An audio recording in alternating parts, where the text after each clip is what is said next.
Never caught in the moment, on my toes for the right now. My nigga, I'm focused, never follow the crowd. Let me throw on my crown. And motherfucker, you address me as such, cause I'm king. And put respect on my name like Brian Williams, And if you lucky, might have mercy, just might keep your neck. Cause heads roll for less. If playing me is your goal, I'm Shaquille at the net. Niggas know I'm a problem, tatted hope on my chest. Yeah, look, I was tired of playing Clark Kent, hiding my potential, knowing that I was God sent, knew that I was different when nobody saw my vision, put that work in myself and then ran ahead of the competition. It's like every time I hear that intro, I can't help but turn up. Welcome to another edition of Moment with the Messiah with yours truly, Mr. Vega. Thank you. You already know what it is, baby. So tonight's episode of Moment with the Messiah, y'all know this is my precious baby. I've been grooming her, been spanking her ass, making her grow even more, and she's just been here. So I got to make sure this introduction is dope because I really rock with this sister. Been rocking with her for a very long time, like a very long time. So to have her on my platform, it means more than the world. I would like y'all to welcome tonight's guest, the one and only Miss Marci Scott. What it do, boo? Hello. And guess Howdy. what? I can hear you. Yay! I'm glad. I can hear you too. Yes, you feel me? Now, this is what happens when you experience technical difficulties when you have an iPhone. And look, iPhone is very fucking overrated, but when you're doing business, you gotta have one. Sorry, Android, but whatever. I'm Marci. How you doing, girl? I'm good. How are you? I'm tired. I just got in from working out. My body is aching, my legs hurt. I took pictures of myself today. I look like a muscular crackhead. Like I'm in prep. Well, you have the wisdom and the ambition like the fucking Terminator because there's no stopping you. You be going hard. Girl, you got me back in because I slacked. I ain't gonna hold you. I slacked all the time, but been back on it for the past 2 weeks. I just haven't been posting anything because I'm gonna pop out this summer. As you should. Sometimes people don't need to see what you're doing. People don't need to always see. Need to be like, and just come in and be like, yo, here I am. Exactly. And people know the Messiah. They know I like to show out. But this ain't about me, though. This is about you. So you ready to get up in this thing called The Moment with the Messiah, Miss Scott? What you got? All right, let's do this, y'all. First and foremost, for the people that know you from your former life, that know you, but who is Marci Scott today? Today, Marci Scott is an owner of Phoenix Tribe Fitness. She is a mother of two. She's a Mimi of two. I was too young to be called a grandma, so we ain't going to. We're never going that route. I am a bodybuilder. I'm a bikini competitor, and I am a coach. And I've been a coach since 2010. And I'm here to help people. And look, I realize people know where I'm from, my past career, which I had a hellified career, 13 years, right? Facts. And the thing about it is the transition from that to this, it wasn't that hard because I felt like I always was helping people even in my former career, right? I used to get a lot of people when I would meet them at the conventions and they would say, oh my God, you helped me because my sex life and blah, blah, blah. Because I did a lot of interviews back then too. Yeah. And so I felt like me coming into the health and fitness field, same thing. I'm here to help, right? Men and women, right? I know I have a ton of male followers on my Instagram, which is why I created another one for my women. But I'm here to help men. Like, look, we're not getting any younger, man. Facts, man. We're not getting any younger. And so for those that are like, trying to figure out what to do because their hormones change, their bodies change, the mindset has changed, shit's creaking, breaking down, you can't get out of bed or you're making noise because Man, I'm trying to tell you, shit sounds like a broken engine waking up sometimes. I get it, right? And so that's where I'm here. And that's why I do what I do. So who I am today is somebody that has lived a fucking life, man. I've lived a life of pure pleasure and joy. And I'm still living a life of pure pleasure and joy, just in a different manner, just in a health and fitness way, right? Like my body is so damn healthy. Besides today, I'm super tired. But internally, how I eat, how I take care of myself, how I deal with stress because I don't have any, how I deal with cortisol, how I deal with food cravings, all of that shit. I'm living one of my best life. You know, they say kittens have 9 lives, honey.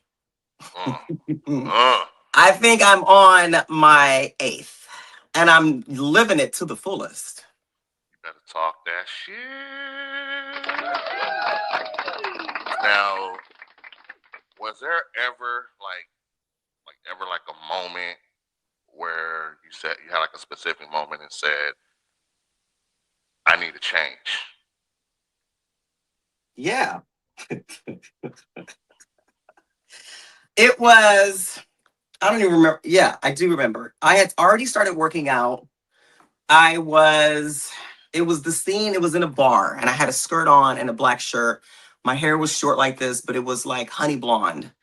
And I remember that scene because I think that was my last one and I was not having fun. I wasn't having fun. And I had already started working out. I had already started seeing some progress in my health and the way that I was taking care of myself, working out. And I realized at that moment, this is not where I want to be. This is not it. This is not it. I'm done. And that was it. That was it for me. Like there was no, and I was still trying to, like, mind you, I was still trying to figure out, well, what do I do between now and then? But I knew that staying in my former career, that was not it. I was done. Now, when I came up with these questions, I wanted you to open up like this. So this goes, what your response goes exactly with this next question. So how hard, and I repeat, how hard was it mentally to transition from that industry into fitness training? Mentally, it wasn't really challenging because I was done. My nervous system, the outside noise is what got to me, right? Because people were like, didn't you suck dick and da-da-da-da? Like, how are you training? Do you know what I'm saying? Like I can't do both. Like, that shit is weird to me. And people still do it today. The difference is I've matured enough to know that it's not me that they're questioning. They're questioning their own life because they themselves can't change, right? I'm a Gemini, honey. I am as free flowing as the wind.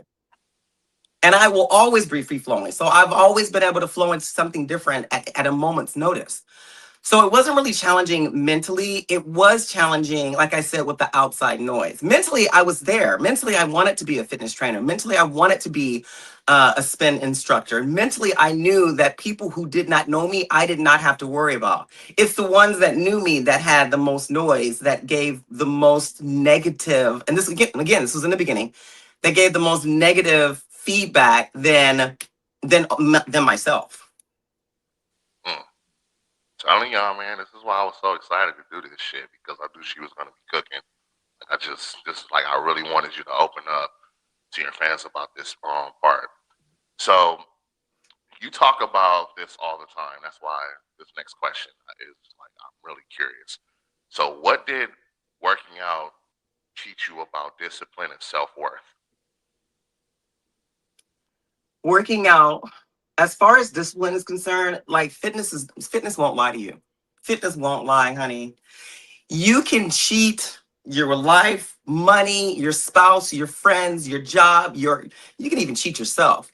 But if you're going to be in fitness and this is what you want and you have a goal, fitness ain't gonna lie to you, because you could be in there on Monday working out, right? And be great all fucking week long. And then Friday night comes, your friends are like, yo, let's go out. Let's have one drink. Let's get one whatever bar food. The game is on, a fight is on, da-da-da-da.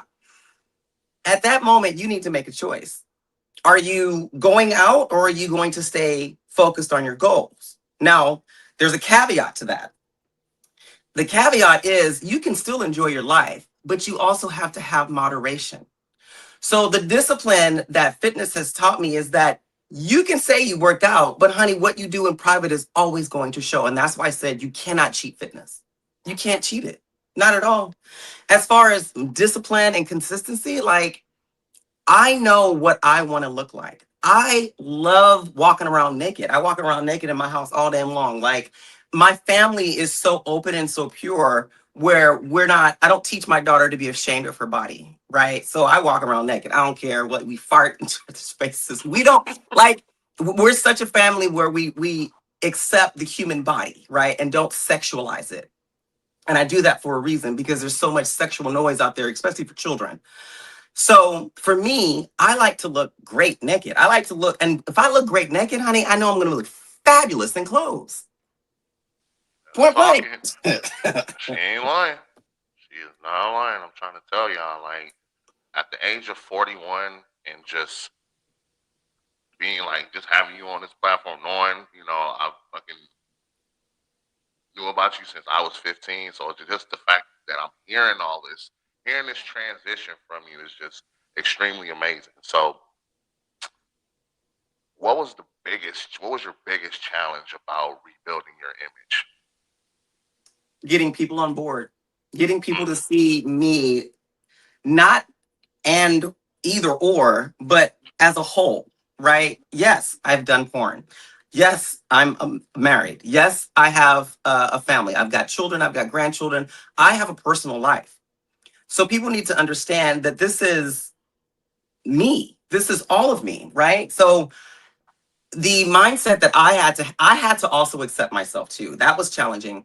I had to accept that this is my new identity today, right? Because at first, in the very beginning, it was like, well, everybody knows me as Kitten, so let me go ahead and act as Kitten. Well, that wasn't sitting right with inside of my spirit. That didn't sit right, right? Because I knew that that part of me was done.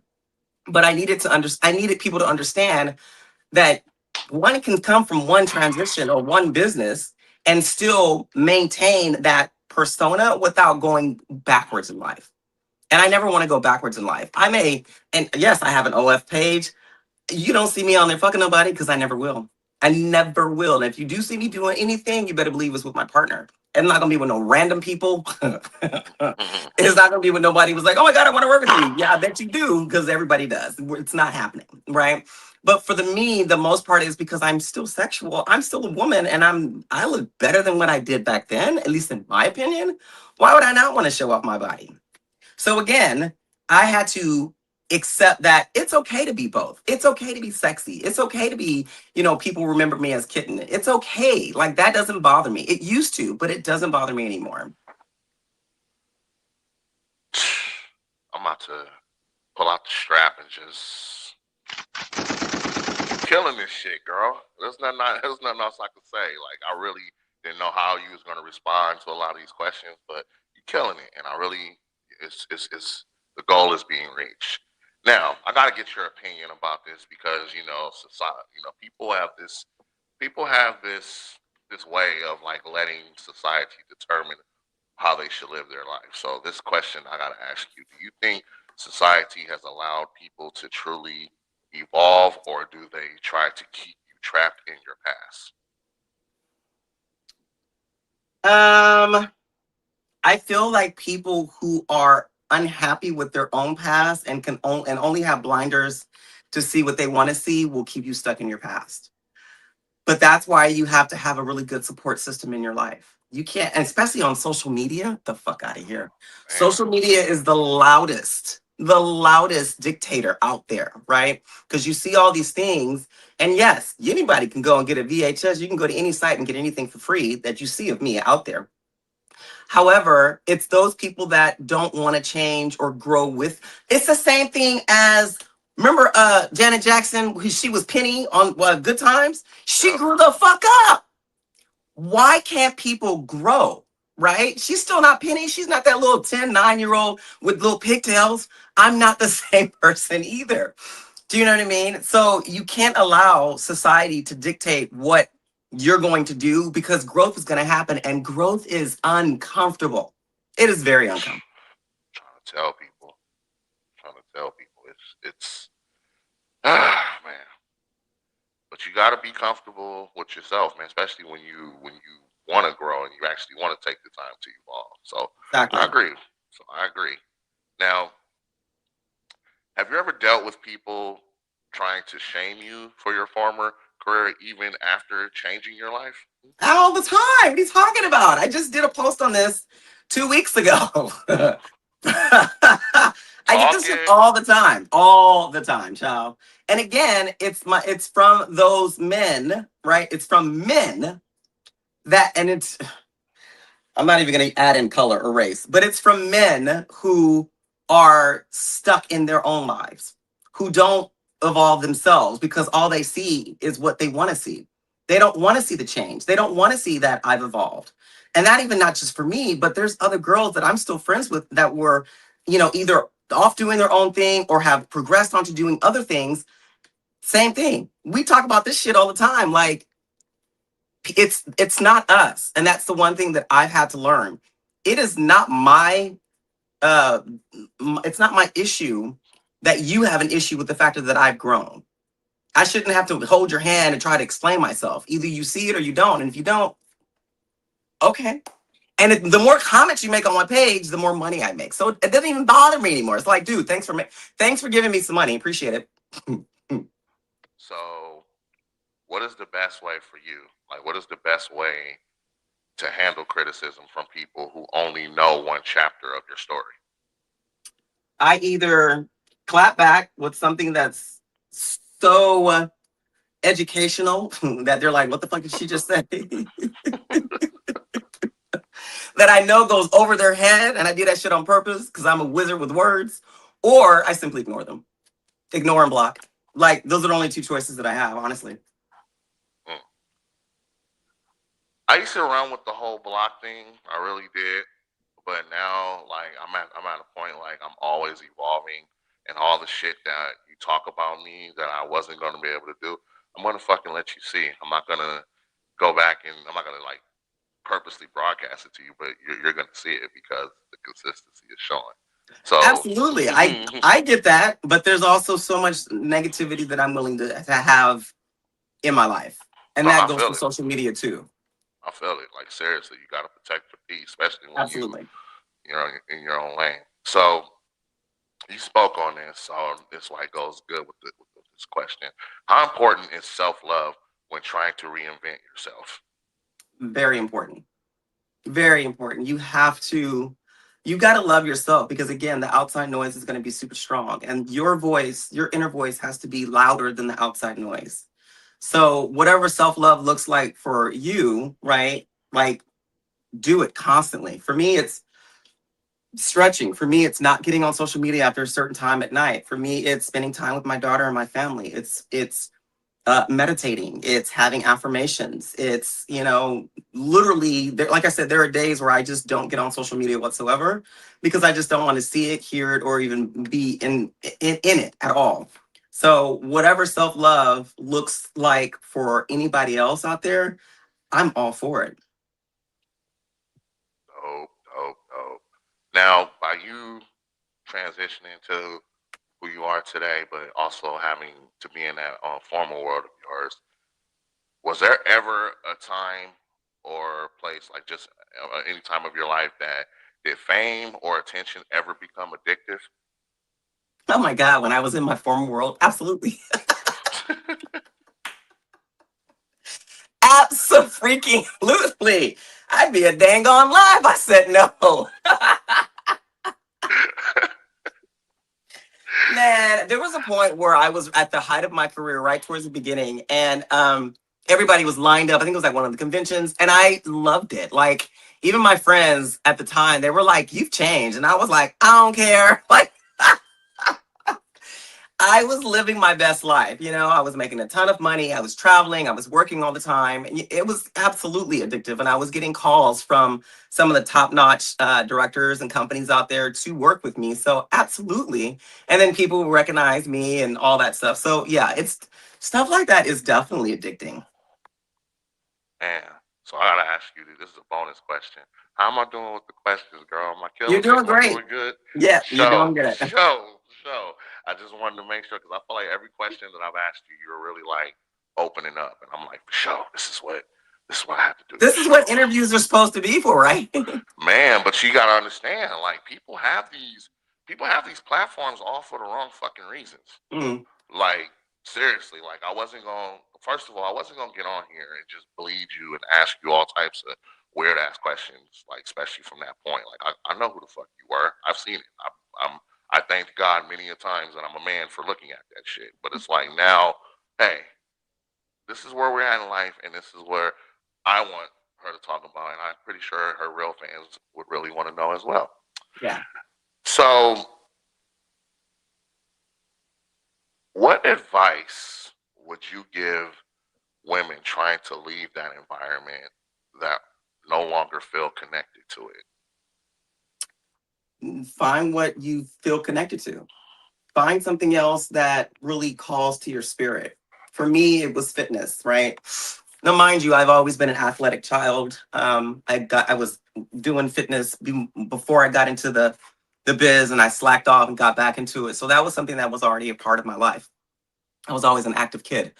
So I would suggest anybody who wants to get out of that field, right?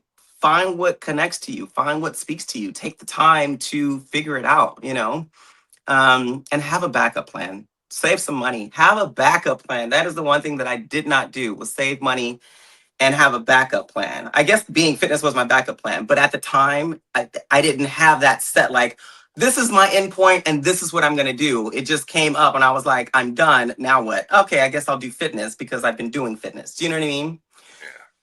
But I would definitely suggest with those that's not connected to their careers, whatever it may be, have a backup plan, have some money saved up, and then do some soul searching and find what connects with you so that you can continue making money and living your life on your terms. There we go. That's what I'm talking about. Yeah. Now, this is like the part of the show where, where I'm not gonna say we get deep, but it's just something like, where I can get you open up just a little bit. So for people that been following you from like since day one, what's something that you survived that people would have never guessed?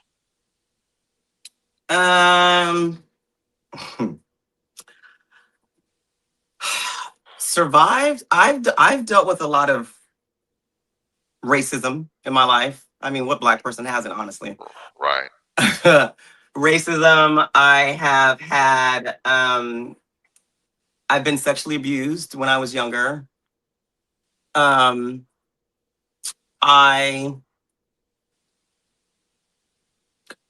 are the two things that I'm willing to talk about. Okay. Well, that's good enough. You know what I'm saying? Because some people, probably wouldn't even have put that out there. Now, by you being, in fitness, you've also have some clients that you train and stuff like that. That's what you do. So what's your philosophy when training clients, and is it just physical or is it mental too? Oh, Lord, honey. That's why I don't call myself a trainer. I'm a coach. I'm a freaking life coach. So my clients, whatever's happening in their life is going to affect their fitness, point blank. Like the two are connected. So for me, I get very involved in my clients' lives. I reach out to them. It's not just check in on Sunday. It's like, hey, what are you doing? I see that you didn't work out. What's going on? Oh, well, I feel ill. Okay, well, how can I help? Right? Or work is too heavy for me. Okay, what do I need to do in order to help you so that you can still stay on track? So it's not just here's your program, here's your nutrition, get out and I'll take your money. I'm in contact with my clients Monday through Sunday, right? Some more so than others. Whether it's just a client of mine reached out to me and she's out in Canada and she's just like, I'm having a really difficult time with my daughter. She's not doing well mentally. She was like, I need to take a step back. And I was like, how can I help you?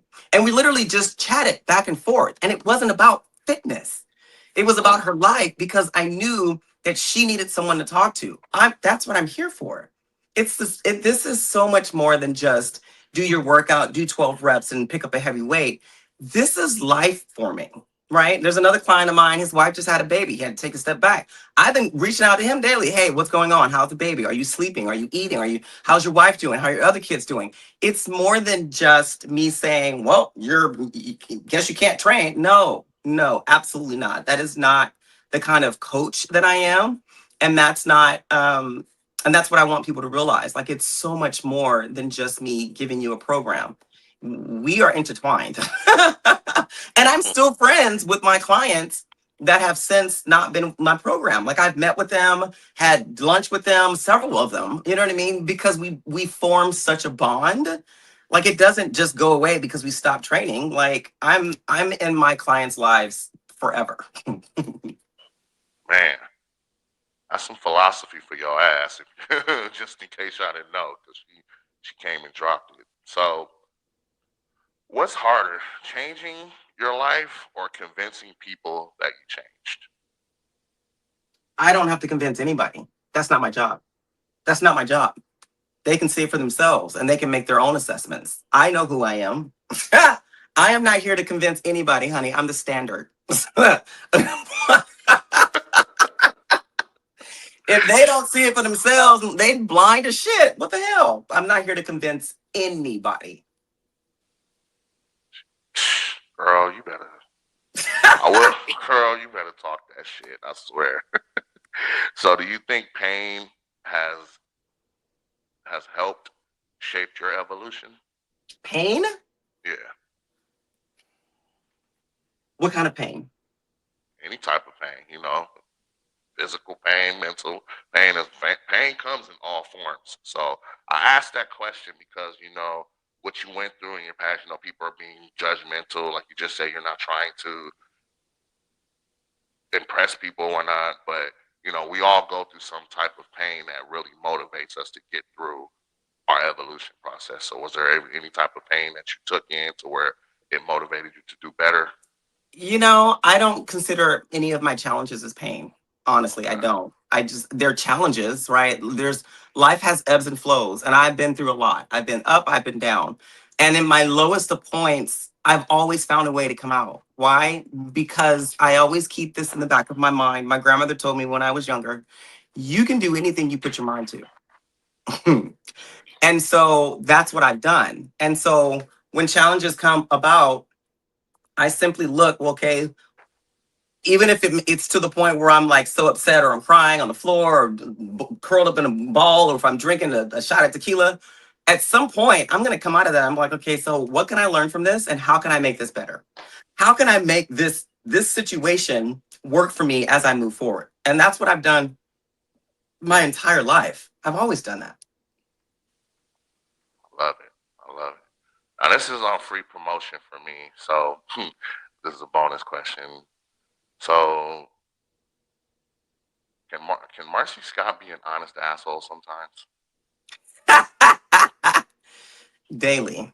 Oh, yes, yes, yes. That is Daily. yes. I love it. Yeah, I heard that. See, it's not a bad thing to be an honest asshole sometimes. Absolutely. I'm just saying, okay? So Absolutely. if Mrs. Scott signed it, the motherfucking Messiah sealed it. So you Yeah. already know. Yes. So as we getting ready to wind down, because I know you got to get ready to do your shit. You know what I'm saying? I'm not going to talk about what you have to go do. That's between But- you and I. yes, yes. So for you, for Marci Scott, what is next for you beyond fitness? Like, let the world know what's going on. I'm so excited that you asked this because I've been secretly behind the scenes working on my new fitness apparel line. There we go. So There I we go. just I just created I've had my Shopify store for a minute, but I didn't have the time to kind of sit down and like design it and do all the things. So I just did it last weekend, I think. Took me a couple hours. I have the logo, I've got the saying, I've got all the things. So I'm getting my mock-up next week. And I'm so excited to bring this because again, here's the issue that I'm finding. I find like as much as people give me the support, right? They're like, I support you and go girl and da da da da. Support and likes don't make me money. Support and likes don't make me money, y'all. And I love that y'all are like, great job. Okay, but I'm gonna need more than that. And I feel like some men, my prices are not expensive, they're not exorbitant, they're not low. They're perfect for what I provide. But I also feel like men are a little hesitant with working with me, although I work with men, so I don't understand. But I feel like this is a better way and another way for people to actually support me, support my business by purchasing sweaters, sweats, hoodies, hats. I'm going to be creating a I'm this is just the beginning. I'm going to be creating a whole line for men and women, and I'm so excited to be able to bring this to you. Hey, I heard it right then and there. The one and only Marci Scott. Let the world know. You got about 30 seconds left. Let the whole world know where we can find you on social media, what we got coming for the rest of 2026. Just flood the net. This is your moment. So y'all can find me on Instagram, Marci Scott _fit. My links are all in my bio. Like it's too many links to go through. I will be performing, or not performing, but I will be at my show June 27th in St. Petersburg, Florida for my first show of the season. And then directly after that, July 3rd in New Teaneck, New Jersey for my national show where I will be getting my IFBB Pro card. And yes, I'm calling it. I'm manifesting it. I am calling that I will be getting my Pro card at that show. And as far as the rest of the season, that's it what I have for right now, because I don't know if I'm going to be doing any more shows. But of course, everybody will be able to find me on my social media. My YouTube is Coach Marci Scott, where I give a lot of information and a lot of detailed descriptions of healthy foods to eat, things of that sort. So go follow me on YouTube. I have a lot of workout videos over there too. And then, of course, if you're just really that interested in going seeing me, my muscular body, go to my OF page. Facts. That motherfucker lit too. I got But it. I'm anyway, covered all over the place. man. But I wouldn't know. Anyway, this has been an this has been a great. Did you have a good moment with the Messiah? Did I stand to I deliver? did. This was a really good. You've done really well, and I'm super proud of you. I'm excited that we finally got a chance to connect. Your questions were very down to earth, very inquisitive without probing, and you asked really good open-ended questions. So you're doing wonderful. Kudos to you, honey. Thank you. Thank you. Man, I want to thank Miss Marci Scott for coming out. So if the Messiah needs you to have another moment, 6 months or whatever, Absolutely. Thank you. You know I'm back. You know I'm coming back on the show for you, honey. Yes, you already know what it is. It's Mr. Vega, the Messiah, holding it down for Honest Assholes. My guest, Marci Scott. You already know what it is, baby. Live streaming every Thursday, 7 p.m. It's the Messiah. Let's get it.